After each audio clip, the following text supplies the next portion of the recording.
Ladies and gentlemen, you do not want to be overcomplicating your home office setup.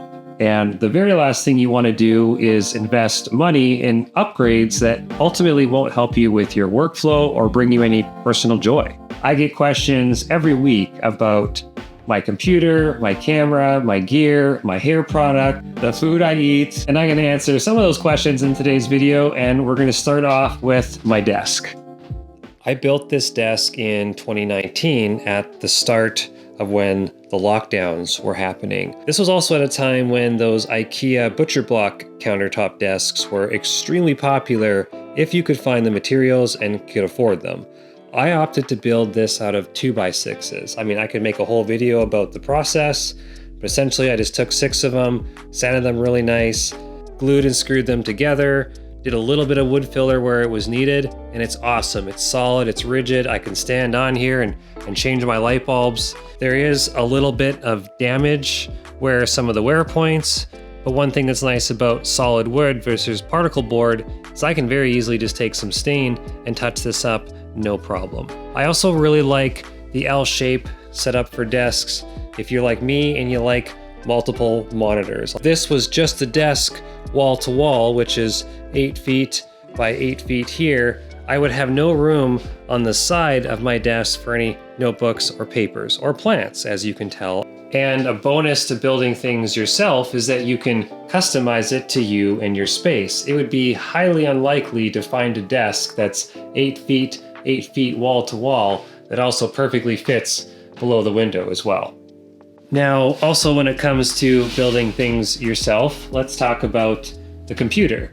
Now, I believe that you can easily save $200 to $300 by building a machine yourself, even more if you can find parts on sale. I'm usually an Intel fan, but I went with AMD's 5900X in this build. And also Intel just really needs to fix their power consumption and heat issue problems. I went with 64 gigabytes of RAM, which I think almost any computer needs 64 gigabytes these days. I think I have 6 or 7 hard drives in here. The motherboard has 3 M.2 slots. I've got 2 hard drive disks, a couple SSD drives. This case is the Fractal Meshify 2 case. It has a whole row of storage banks here that I can be slotting in extra drives as I need more storage. I did go for a 3080 Ti in this model, and this thing is an absolute beast even in 2024 because it powers my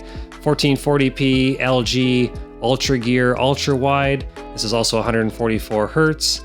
I have 2 additional 24-inch Samsung displays. I can game at everything running at high or ultra and still get 100 frames per second. I can edit 4K, I can do After Effects, and I can often do a lot of these things simultaneously as well. It is an absolute workhorse to this day in, May 2024? You can tell me my cable management is not that bad. There's a few cables that you see below the monitor. Honestly, you can't hide everything. Thick wire loom here that stores all the cables that run to the monitors. These are really nice cable management baskets from IKEA. I have a cool headphone rubber holder so I don't have to clutter up my desk, and this can hang here. I mean, behind the PC is a bit of a mess, but that's life. For the accessories that I use on the desk, this is the Lemokey L3 keyboard by Keychron. I'm on the fence about this. I'll let you decide. I'll leave a video somewhere up in the cards. This is the Logitech, the Master S3. Been a huge fan of these MX Master mice. I also use the Logitech G703 for when I'm gaming.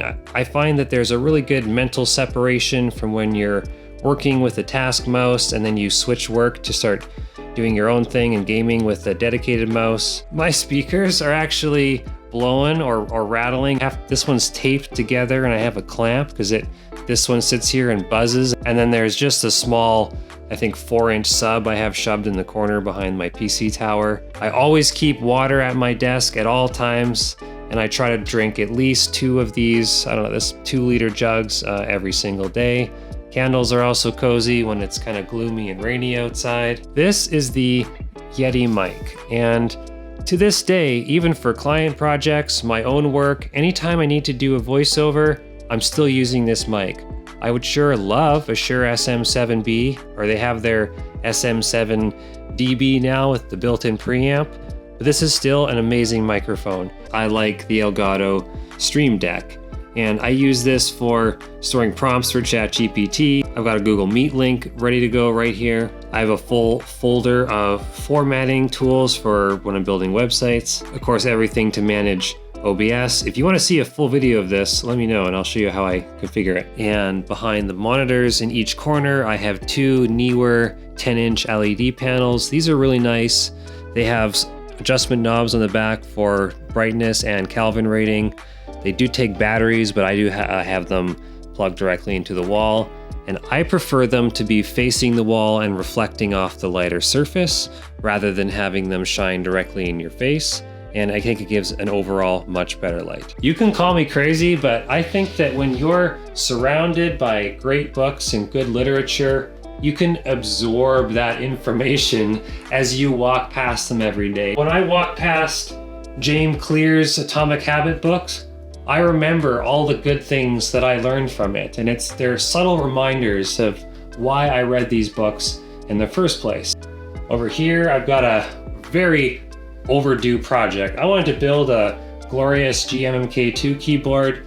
This is probably for next winter, I'll just be honest. You can also see that there's even more plants. Now, I think that plants help clean the air, they help remove toxins, they put you in a better mood. Snake plants do quite well in here. I've got 1, 2, 3 snake plant, 4 snake plant, 5 snake plant. This is a Chinese evergreen, and I don't know, this is like a spiky guy. Heck, I like plants so much that I have pictures of trees in my office. There's that one, and then this here. So as I said at the start, the very last thing that you should do is overcomplicate your setup.